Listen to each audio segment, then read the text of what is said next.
بشائر الإيمان منارة الإحسان وللهدى عنوان.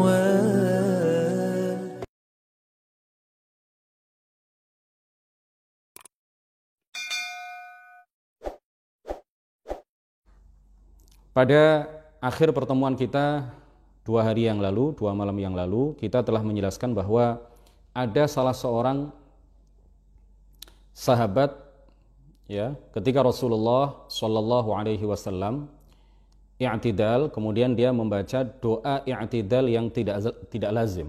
Dia membaca doa i'tidal yang tidak pernah diajarkan oleh Rasulullah Shallallahu Alaihi Wasallam. Dia membaca doa i'tidal yang berbunyi Rabbana walakal hamdu hamdan katsiran thayyiban mubarakan fih. Para sahabat mendengar Rasulullah, beliau menjadi imam ketika itu juga mendengar karena dia membaca agak keras, agak mengeraskan suara. Lalu ketika Rasulullah Shallallahu Alaihi Wasallam salam, ya, setelah sholat, beliau kemudian bertanya, siapa tadi yang membaca doa i'tidal yang tidak pernah aku ajarkan kepada kalian itu? Lalu orang yang membaca kemudian mengatakan, ana ya Rasulullah. Lalu kemudian Rasulullah memuji apa yang dia lakukan. Rasulullah kemudian mengatakan, ra'aitu bid'atan wa thalathina malakan yabtadirunaha ayyuhum yaktubuha awal.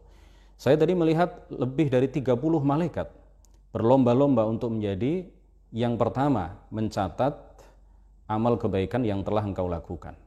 Rasulullah tidak menegur orang tersebut. Rasulullah sama sekali tidak melarang orang itu untuk membaca doa i'tidal, meskipun doa i'tidal yang dibaca redaksinya itu tidak pernah diajarkan oleh baginda Rasulullah Shallallahu Alaihi Wasallam. Kemudian Al-Hafidh Ibnu Hajar Al-Asqalani di dalam kitab Fathul Bari halaman 2, juz 2 halaman 287 mengomentari kejadian ini dengan mengatakan wastudilla bihi ala jawazi ihdathi dzikrin fi sholati ghairi ma'thurin idza kana ghaira mukhalifin li al-ma'thur. Hadis ini adalah dalil yang menunjukkan bolehnya menyusun zikir-zikir tertentu di dalam sholat yang tidak ma'thur, ya, meskipun tidak pernah diajarkan oleh Rasulullah, tidak warid dari Rasulullah, selama tidak menyalahi yang ma'thur. Jadi nggak apa-apa, boleh. Karena memang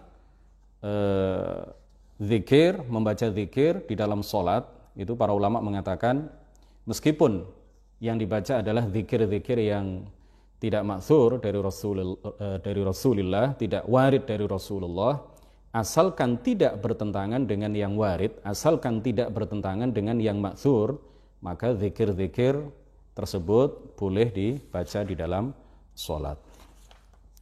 Kemudian Imam An-Nawawi mengatakan di dalam kitab Rawdatut Talibin, ya, tentang doa kunut. Begini, bunyi yang beliau sampaikan begini. Hadza huwal marwiyyu 'anin nabiyyi sallallahu alaihi wasallam. Wa zada al-ulama'u fihi wa la ya'izzu man 'adait qabla tabarakta wa ta'alait. Wa ba'dahu falakal hamdu 'ala ma qadait astaghfiruka wa atubu ilaik. Qultu qala ashabuna la ba'sa bihadhihi az-ziyadah wa qala Abu Hamidin wal bandaniju wal bandaniju, ya, wa akharun mustahabbah. Jadi Al-Imam An-Nawawi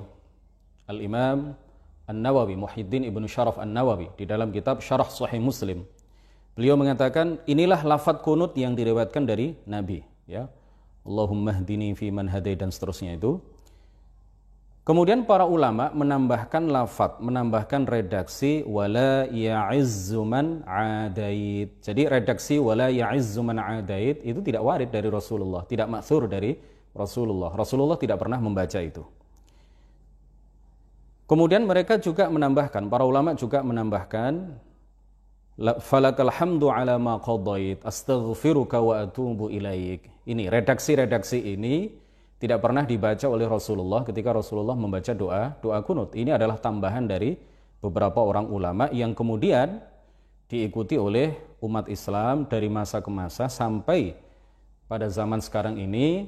Kita kaum Nahdliyin orang-orang yang mengikuti kiai-kiai NU ini juga membaca redaksi-redaksi yang diajarkan oleh para ulama, yang disusun oleh para ulama di dalam doa kunut ini sebagai tambahan dari redaksi doa kunut yang warid dari Rasulullah Shallallahu Alaihi Wasallam. Kemudian Al-Imam An-Nawawi mengatakan, qultu, aku mengatakan, qala ashabuna, ya, ashab Asy-Syafi'i mengatakan, la ba'sa bihadhihi ziyadah, tidak mengapa, tidak haram, tidak merupakan bid'ah yang dhalalah, tambahan redaksi-redaksi tersebut. Kemudian beliau juga mengatakan, wa qala Abu Hamidin wal Bandaniji wa akharun, apa kata mereka? Mustahabbatun. Bahkan beberapa orang ulama diantaranya adalah Abu Hamid dan Al-Bandaniji, ya, susah sekali namanya, Al-Bandaniji, dan beberapa ashab yang lain, ashabus Syafi'i yang lain, bahkan mereka mengatakan apa? Mustahabbah, boleh, bahkan disunnahkan. Ya, karena memang redaksi, tambahan-tambahan redaksi yang disusun oleh para ulama itu tidak bertentangan dengan yang ma'thur, tidak bertentangan dengan yang warid yang pernah dibaca dan diajarkan oleh baginda Rasulullah Shallallahu Alaihi Wasallam. Nah, selanjutnya kita akan menjelaskan tentang beberapa contoh bid'ah yang hasanah dan bid'ah yang sayyi'ah. Apa saja contoh-contoh perbuatan yang masuk dalam kategori bid'ah yang hasanah, bid'ah yang baik, bid'ah yang sesuai dengan Al-Quran dan Hadis, dan apa saja contoh-contoh perbuatan, ya, atau juga termasuk contoh-contoh akidah yang masuk dalam kategori bid'ah yang sayyi'ah, bid'ah yang dhalalah. Yang pertama kita contohkan dulu bid'ah yang hasanah. Yang pertama, contoh yang pertama adalah sholat 2 rakaat sebelum dibunuh. Sholat 2 rakaat sebelum dibunuh. Yang merintis sunnah hasanah atau bid'ah hasanah yang berupa sholat 2 rakaat, ya, sholat 2 rakaat yang dilakukan sebelum dibunuh, ini adalah sahabat Khubayb bin Adi. Sahabat siapa? Sahabat Khubayb bin Adi Al-Ansari, salah seorang sahabat Nabi, ya, salah seorang sahabat Rasulullah Shallallahu Alaihi Wasallam. Sebagaimana diriwayatkan oleh Abu Hurairah, beliau mengatakan, fakana Khubaybun awwala man sanna as-salata 'inda al-qatl, rawahul Bukhari. Dan adalah sahabat Khubayb bin Adi Al-Ansari adalah orang yang pertama kali merintis sholat, ya, sunnah 2 rakaat ketika akan dibunuh, ketika akan dibunuh oleh orang-orang kafir.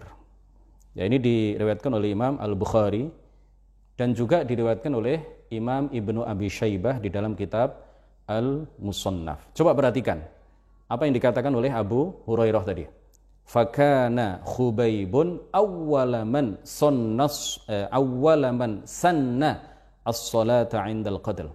Jadi Abu Hurairah memilih redaksi apa? Sanna. Itu artinya apa?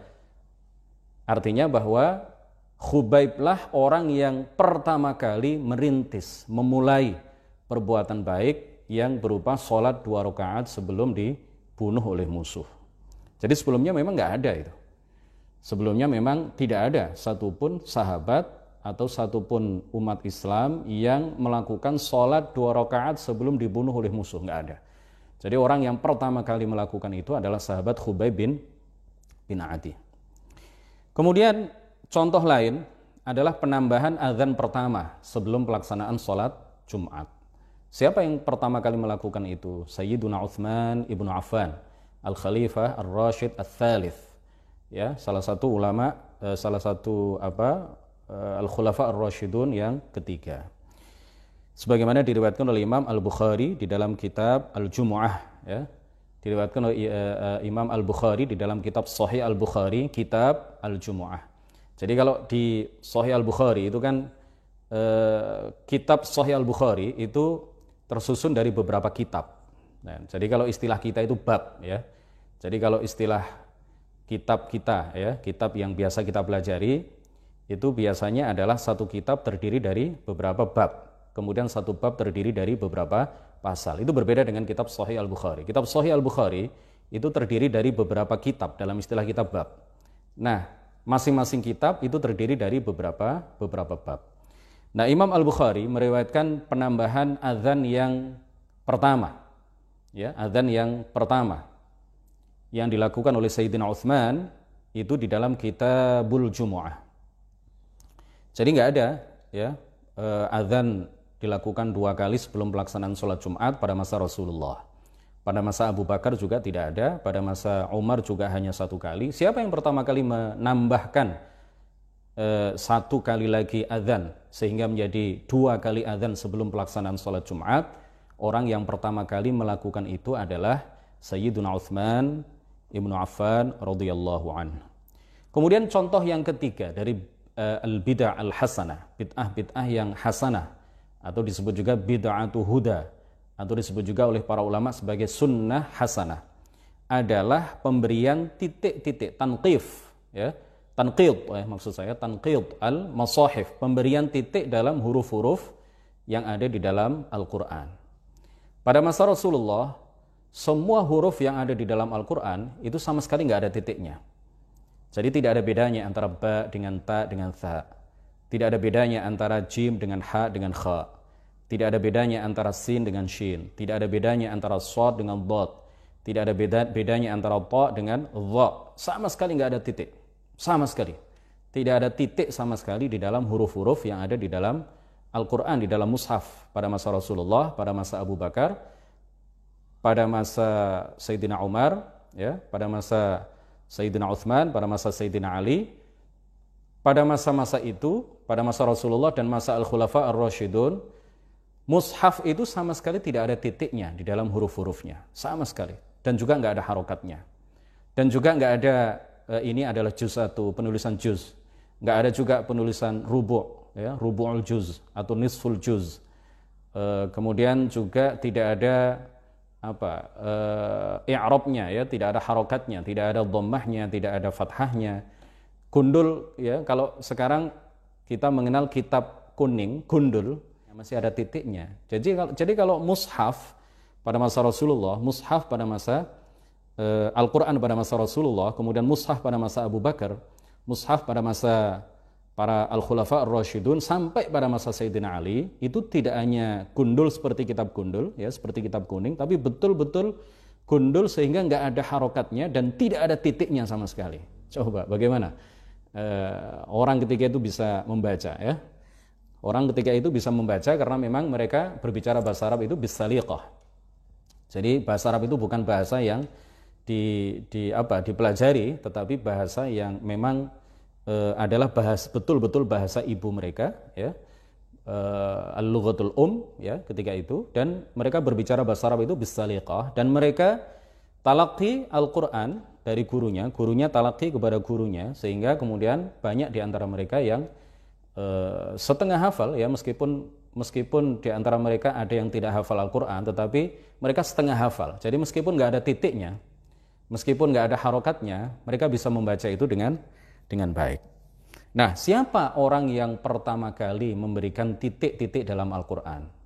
Abu Bakar ibn Abi Dawud, ya, putra dari Shahibus Sunan, putra dari Imam Abu Dawud, memiliki karangan yang berjudul Al-Masahif. Di dalam kitab ini beliau mengatakan bahwa awwalu man naqatal masahif siapa? Yahya ibnu Ya'mur atau Yahya ibnu Ya'mar, yaitu salah satu ulama di kalangan tabi'in ya. Beliau adalah salah satu ulama di kalangan tabi'in. Jadi pada masa sahabat belum ada penitikan di dalam huruf-huruf Al-Qur'an. Belum ada pemberian titik di dalam huruf-huruf Al-Qur'an. Gundul ya. Lebih gundul daripada kitab gundul yang kita kenal saat ini. Jadi sekali lagi orang yang pertama kali memberikan titik, dan itu sangat bermanfaat bagi orang-orang setelahnya, bagi generasi setelahnya. Beliau adalah Yahya bin Ya'mur atau Yahya bin Ya'mar. Ini pahalanya luar biasa ya. Tokoh ini pahalanya luar biasa karena memudahkan generasi setelahnya untuk bisa membaca Al-Quran dengan baik. Nah, kalau orang-orang Wahabi mengatakan bahwa semua apa yang tidak pernah dilakukan oleh Rasulullah atau semua apa yang tidak pernah dilakukan pada masa Rasulullah adalah bid'ah yang dhalalah, itu artinya menurut kaidah mereka yang seperti itu, artinya apa? Berarti Al-Quran yang ada titiknya sekarang itu adalah bid'ah yang dhalalah. Kalau memang ini adalah bid'ah yang dhalalah, coba hilangkan saja titik-titik dalam Al-Quran mereka, hilangkan saja harokat-harokat i'rab, ya, fathah, dhamma dan seterusnya itu dari mushaf yang ada di mereka. Bisakah mereka membaca? Nggak akan bisa. Kemudian yang keempat adalah pembuatan mihrab, ya, mihrab tempat imam di dalam masjid, di dalam musholla, ya, ada ceruk gitu ya, ada bagian yang menjorok ke depan, ya, di bagian barat, di bagian kiblat, di bagian barat kalau di Indonesia, di bagian arah kiblat di suatu masjid atau di suatu musholla. Ini adalah bentuk bangunan mihrab seperti yang kita kenal sekarang. Ini di masa Rasulullah tidak pernah ada. Di masa para sahabat juga tidak pernah ada. Siapa yang melakukan atau membangun mihrab pertama kali? Para ulama mengatakan orang yang pertama kali mengadakan mihrab, ya, tempat khusus untuk imam ketika jamaah sholat, itu adalah siapa? Al-Khalifah Ar-Rashid yang bernama Umar ibnu Abdul Aziz. Kemudian contoh yang kelima adalah peringatan Maulid Nabi dan juga peringatan-peringatan hari-hari besar Islam yang lain. Siapa orang yang pertama kali melakukan peringatan Maulid Nabi? Ya, menurut Ibnu Katsir, tokoh yang sangat dikagumi oleh orang-orang Wahabi. Begitu juga menurut Al-Hafidh Ibnu Hajar Al-Asqalani dan beberapa ulama yang lain, termasuk Al-Hafidh Al-Iraqi, kemudian Ibnu Dihyah, Al-Hafidh Ibnu Dihyah dan lain sebagainya. Orang yang pertama kali melakukan perayaan Maulid, ya, adalah Raja Al-Mudhaffar. Raja Al-Mudhaffar, penguasa Irbil, sultan atau penguasa Irbil. Irbil itu salah satu daerah di Irak. Kemudian yang keenam adalah membaca sholawat atas Nabi setelah azan. Membaca sholawat atas Nabi setelah azan. Ini juga adalah bid'ah yang hasanah. Siapa yang mengatakan bahwa itu adalah bid'ah yang hasanah? Di antaranya adalah Al-Hafidh Al-Imam As-Suyuti rahimahullah di dalam kitab Musamaratul Awail. Kemudian As-Sakhawi di dalam kitab Al-Qaulul Badi', Al-Hattab Al-Maliki di dalam kitab Mawahibul Jalil. Nah, ini sunnah, ya, mustahabbah, disunnahkan, dianjurkan bagi seseorang yang berazan, bagi seseorang yang melantunkan azan, setelah selesai azan, maka dia dianjurkan untuk membaca sholawat. Dengan sir boleh, dengan jahar boleh. Dilirihkan suaranya boleh, dikeraskan juga boleh. Nah, orang Wahabi itu mengatakan apa? Salah seorang Wahabi, ya, dia mengatakan bahwa orang yang membaca sholawat setelah selesai mengumandangkan azan, ini adalah bid'ah yang sangat sesat, sama salahnya dan sama sesatnya dengan orang yang menikahi ibunya sendiri. Na'udzubillah. Jadi orang-orang Wahabi, ya, sebagian di antara mereka, orang-orang Wahabi ekstrim ini, orang-orang Wahabi ekstrim itu menyamakan orang yang membaca sholawat dengan jahar, dengan keras, setelah selesai mengumandangkan azan, itu mereka samakan dengan orang yang menikahi ibunya sendiri, berzina dengan ibunya sendiri. Na'udzubillah. Ini adalah tuduhan yang sangat keji kepada jutaan umat Islam di hampir seluruh dunia yang ketika mereka melantunkan azan, setelah selesai mereka kemudian membaca sholawat secara jahar. Kenapa? Karena memang di dalam azan itu disebutkan nama Nabi kita, Nabi Agung, Nabi besar Muhammad sallallahu alaihi wasallam. Oleh karena itu mereka membaca sholawat dengan keras. Assalatu wassalamu alaika ya sayyidi ya Rasulullah, misalkan, ya, atau dengan redaksi sholawat yang lain. Ini biasa kalau di negara-negara Arab, ya. Kalau di kita ini kan kalau di Indonesia ini tradisinya beda. Tradisinya membaca sholawat dulu baru azan. Ya, enggak apa-apa, boleh, bagus. Jadi membaca sholawat dulu kalau di kita, ya, kemudian membaca, kemudian setelah itu baru kemudian mengumandangkan azan.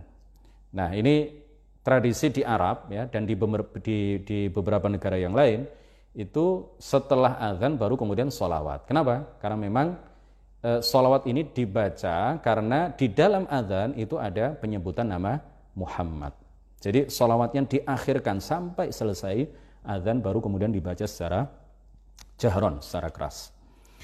Kemudian contoh bid'ah hasanah yang selanjutnya, Yang ketujuh adalah menulis lafaz sallallahu alaihi wasallam setelah menulis nama Nabi. Jadi itu bid'ah itu, tapi bid'ah yang hasanah. Karena Rasulullah ketika berkirim surat ke beberapa orang untuk diajak masuk Islam, ke Raja Rom, ke Raja Persia dan lain sebagainya, Rasulullah Shallallahu Alaihi Wasallam itu hanya menulis min Muhammadin Rasulillahi ila fulan. Beliau tidak menulis Shallallahu Alaihi Wasallam. Para sahabat juga begitu. Jadi para sahabat ketika mereka menulis nama Muhammad, itu mereka tidak menulis atau mengiringinya dengan lafaz sholawat. Nah, Allahu alam, siapa yang pertama kali melakukan itu, Allahu alam, tidak ada penjelasan, atau paling tidak saya belum menemukan penjelasan siapa orang yang pertama kali merintis tulisan sallallahu alaihi wasallam setelah tulisan Muhammad, setelah penyebutan tulisan Muhammad Rasulullah di dalam kitab, di dalam berbagai tulisan. Tapi itu jelas adalah bid'ah, karena Rasulullah tidak pernah melakukan, di masa Rasulullah juga tidak pernah dilakukan. Itu adalah bid'ah, tetapi bid'ah yang hasanah. Ingin saya ingatkan kepada kita semuanya bahwa penulisan sholawat baik secara lisan maupun secara tulisan, ya, kalau kita ingin mendapatkan pahala, kalau kita ingin mendapatkan barokah dari sholawat, maka sholawat itu kita tulis dengan lengkap dan kita ucapkan dengan lengkap, jangan disingkat. Jadi jangan disingkat SAW, jangan disingkat shol'am, jangan disingkat shod misalkan. Karena hukumnya adalah makruh, ya. Tidak sampai haram tetapi makruh. Makruh artinya apa? Tidak dapat pahala. Jadi ketika kita membaca sholawat atau ketika nama Muhammad, nama Rasulullah disebut, kemudian kita secara lisan mengatakan SAW, itu dapat pahala tidak? Tidak dapat pahala. Sama dengan kalau ada orang yang menulis Muhammad Rasulullah dalam tulisan, ya, kemudian dia menulis SAW atau shol'am atau shod, itu sama sekali tidak dapat pahala. Sama sekali tidak mendapatkan barokah membaca atau menulis sholawat. Jadi sholawat itu dibaca ataupun ditulis maka akan mendatangkan keberkahan kepada kita. Dibaca ataupun ditulis maka akan mendatangkan pahala bagi kita, ya. Menulis sholawat itu sama dengan pahala membaca sholawat. Jadi mulai saat ini kita tinggalkan menyingkat sholawat menjadi SAW, ya sama itu dengan tidak menulis sholawat sama sekali. Panjenengan, ya, Bapak Ibu yang ada di rumah, ketika menulis Muhammad Rasulullah, kemudian tidak ditulis sholawat, tidak diikuti sholawat setelahnya, atau ditulis sholawat tetapi disingkat SAW, itu sama saja. Jadi sama-sama tidak mendapatkan pahala sholawat. Kalau ingin mendapatkan barokah dan pahala sholawat, maka tulis sholawat itu dengan lengkap, sallallahu alaihi wasallam. Kemudian contoh yang ke-8, misalkan minal bid'ah al-hasanah, ya, di antara contoh bid'ah yang hasanah adalah thariqat. Ada thariqat Rifa'iyah yang dirintis oleh Imam Ahmad Ar-Rifa'i. Kemudian ada thariqat al-Qadiriyah, at-thariqatul Qadiriyah yang dirintis oleh Syekh Abdul Qadir al-Jilani atau al-Jailani atau al-Kailani, ya. Boleh dikatakan al-Jailani atau al-Kailani. Sebagian ulama membaca al-Jilani atau al-Kilani. Kemudian ada thariqat Naqsyabandiyah, ada Syadziliyah, ya, dan macam-macam yang lain banyak sekali itu. Itu semuanya adalah bid'ah yang hasanah. Enggak ada di masa Rasulullah itu penyebutan, ya, thariqat tertentu, thariqat A, thariqat fulaniyah, thariqat B dan lain sebagainya, enggak ada. Tetapi amaliyah yang dilakukan oleh para pengamal thariqat itu memang amaliyah yang memang dilakukan oleh Rasulullah. Tarkut tana'um, ya, meninggalkan gaya hidup mewah, meninggalkan berlezat-lezatan di dalam makanan dan minuman, tidak memakai pakaian-pakaian yang mewah, ya. Para pengamal thariqat kan seperti itu. Ya, orang-orang yang berkecimpung dalam dunia sufi, para sufiyah, shadiqun, itu mereka melakukan itu. Secara substansi, apa yang mereka lakukan sudah ada pada masa Rasulullah dan para sahabatnya. Tetapi sebagai sebuah nama, thariqat A, thariqat B, thariqat C, itu kan sesuatu yang bid'ah. Tidak ada di masa Rasulullah, tidak ada di masa sahabat. Kemudian, di antara contoh bid'ah yang buruk, bid'ah yang sesat, ya, di antaranya adalah bid'ah pengingkaran terhadap takdir, yang dipelopori, yang dimulai pertama kali oleh Al-Qadariyah. Jadi mereka ini tidak percaya adanya takdir. tidak mempercayai adanya takdir, sama dengan orang-orang Hizbut Tahrir. Orang-orang Hizbut Tahrir itu mereka menyatakan bahwa perbuatan-perbuatan manusia yang ikhtiyariyah, ya, perbuatan-perbuatan manusia yang ada unsur ikhtiar dan usaha di dalamnya, itu tidak ada kaitannya dengan qada Allah Subhanahu wa taala. Jadi dengan keyakinan seperti ini tidak ada bedanya antara orang Hizbut Tahrir dengan orang-orang Qadariyah, para pengingkar takdir, orang-orang yang tidak mempercayai dan mengimani adanya takdir. Ini adalah bid'ah yang dhalalah. Kemudian juga bid'ah Jahmiyah. Nah, Jahmiyah ini disebut juga Jabriyah atau Jabariyah. Mereka mengatakan bahwa manusia tidak punya kehendak sama sekali. Manusia tidak punya ikhtiar sama sekali. Manusia itu seperti angin, seperti kapas yang ditiup angin ke sana kemari. Tidak punya kehendak, sama sekali nggak punya kehendak di dalam melakukan perbuatan-perbuatannya. Ini adalah bid'ah yang dhalalah, ya, tidak pernah diajarkan oleh Rasulullah dan bertentangan dengan Al-Quran dan hadis. Kemudian bid'ah Khawarij. Bid'ah Khawarij itu adalah keyakinan yang menyatakan bahwa seluruh pelaku dosa besar itu dihukumi kafir. Setiap pelaku dosa besar dihukumi kafir. Sampai-sampai Khawarij itu mengatakan bahwa seluruh pemerintah, ya, seluruh pemerintah di seluruh dunia, karena mereka tidak menggunakan hukum Islam, tidak menerapkan dan memberlakukan hukum Islam di dalam menjalankan roda pemerintahan, maka mereka dihukumi kafir. Kemudian juga ada bid'ah musyabbihah. Jadi orang-orang yang meyakini bahwa